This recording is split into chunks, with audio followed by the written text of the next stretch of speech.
So we are going to see certain topics in this unit, friction and applications. Okay, so this topic is denoted for friction and applications. So what is meant by friction means the opposing force which acts in the opposite direction of the movement of the block. Sometimes if it is trying to move also, there will be some opposite force. This is called as force of friction or simply friction. So friction is of two types. One is static friction. So static friction is one which is experienced by a body when the body is at rest position.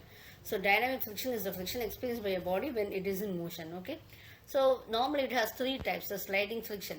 So this will be the friction experienced by the body when it is sliding over another body. Rolling friction is the friction experienced between the surfaces which has the balls or rollers interposed between them. Pivot friction means it is a friction experienced by the body due to the motion of rotation, as in case of footstep bearing. So these three models we do have.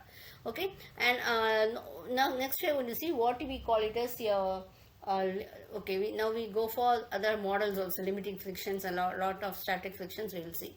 Before that I am going to explain you what do you mean by limiting friction.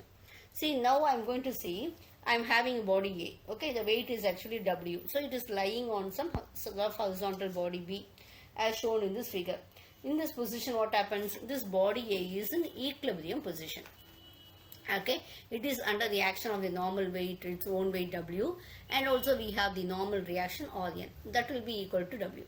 So what happens, since it is static also and no force is acting externally except this Rn and W, and they are equal in the value. So what happens, this is in static position, this is in equilibrium. Now we are considering a small force P1 which is being applied to the body. Okay, which is acting on the body A through the center of gravity as shown in this figure. So now what happens, actually it will not move because the frictional force will be preventing this movement. So this won't move. This till now it will be in the static position. You can see this frictional force will be acting in the opposite direction. Okay, the P1 is exactly balanced with the force of friction which acts in the opposite direction. Now what happens, actually the second condition. Now if we are increasing the applied force to P2, now what happens, actually it is still it will be found in equilibrium positions only. The force of friction will also be increased to F2. You can see that the force of friction is not constant, it is also increasing. Okay, so when it is becoming external equally to the applied force, it will be again in equilibrium position. Now what happens, again I'm increasing the force P plus delta P. Now what will happen is, after a certain limit the force of friction cannot increase. Okay, so due to this the body capital A will be beginning to move in the direction of the applied force. The maximum value of frictional force which comes to play when a body just begins to slide over the surface of other body, that is called as limiting force of friction. And this can be either static friction or dynamic friction. Okay, what is called as static friction?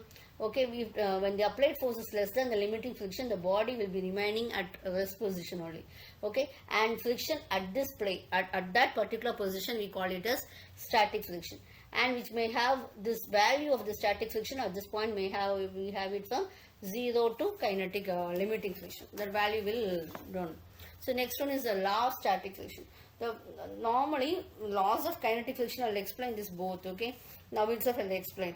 So what it is actually here, the law of kinetic frictions and dynamic friction, for both of it, the force will be, when the force is acting in one direction, the friction will be opposite to this. Okay, it can be either moving, the moving means dynamic friction, tend to move means it is in the static position.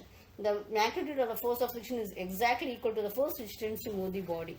Okay, but what happens here is, when the force of friction is independent of the area of contact, and also the force of friction depends upon the roughness of the surface, and the magnitude of the limiting friction is a constant ratio to the normal reaction. So these are the main points you have to know before we are entering into this topic in deep. Thank you.